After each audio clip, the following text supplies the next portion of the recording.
안녕하세요. 강은호입니다. 오늘 12번째 날을 맞이했고 첫 번째 정강정책인 경제, 그중에서도 8번째 소단락인 국민과 함께하는 지속가능한 농업, 농어촌 조성, 이 부분을 읽을 차례입니다. 제가 현재 읽고 있는 버전은 더불어민주당 홈페이지에 공개되어 있는 2025년 8월 6일자 업로드 버전이고요. 더불어민주당은 2년에 한 번씩 강령을 개정을 조금씩 하고 있습니다. 강령이라는 것이 정당의 이념과 정체성 또 정책의 방향성을 보여주는 것이기 때문에 시대 상황에 발맞춰 조금씩 개정하고 있습니다. 그동안의 개정 상황이 궁금하시거나 혹은 다른 정당의 정책 강령 등이 궁금하시다면은 중앙선거관리위원회에 가시면 확인이 가능하십니다. 정당법이 2016년에 개정되면서 강령이나 당원 당규의 개정 사항들이 다 보존되도록 되어 있는데요. 중앙선거관리위원회 정보공간에 가시면 정당 정보 및 현황을 확인하실 수 있습니다. 우리나라에 등록된 정당이 총 49개나 되더라고요. 저도 이번에 처음 알았습니다. 네, 가시면 재밌는 것들을 많이 확인하실 수 있을 것 같습니다. 네, 바로 시작하겠습니다.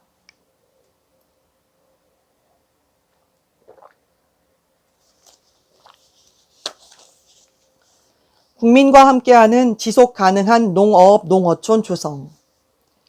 식량 안보와 건강한 먹거리 실현. 초고령 시대 사회 안전망과 국가 균형 발전에 기여. 기후위기 시대 농어촌의 피해가 커짐에 따라 지속 가능한 농업 체계로의 전환을 위한 국가 책임을 강화한다. 6차 산업 중심의 고부가가치 창출을 위한 생산 기반 강화, 생산 및 운영 기술 혁신, 소득보장 대책 마련 등을 통해 농수축산인의 권리와 삶의 질을 제고하고 복지, 주거, 의료, 교육 등 낙후된 생활 여건을 개선한다.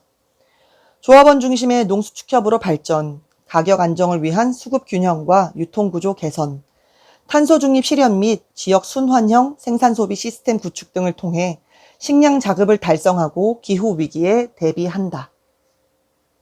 네, 여기까지고요. 먹고 사는 문제에 가장 직결되는 농업, 농어촌에 관련한 강령을 읽어보았습니다. 우리나라 식량 자급률이 아마 50%가 채 안 될 거라고 알고 있는데요. 49점 몇 프로라고 알고 있습니다.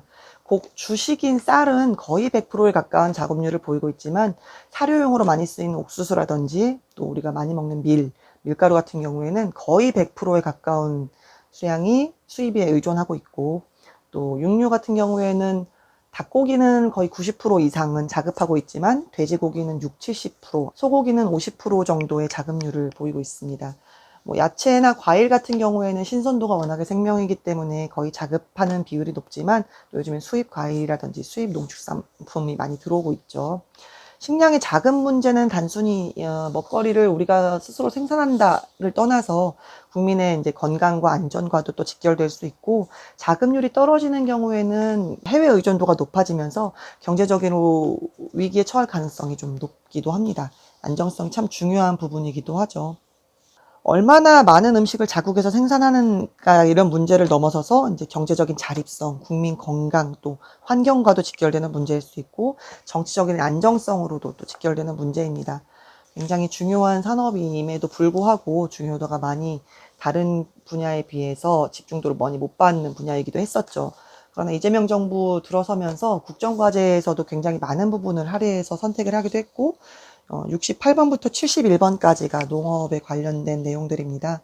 희망을 실현하는 농산어촌이라는 전략으로 국민 먹거리를 지키는 국가 전략 산업으로 농업을 육성하고 국가 책임을 강화하는 농정, 대전환 굉장히 많이 신경을 쓰고 있죠.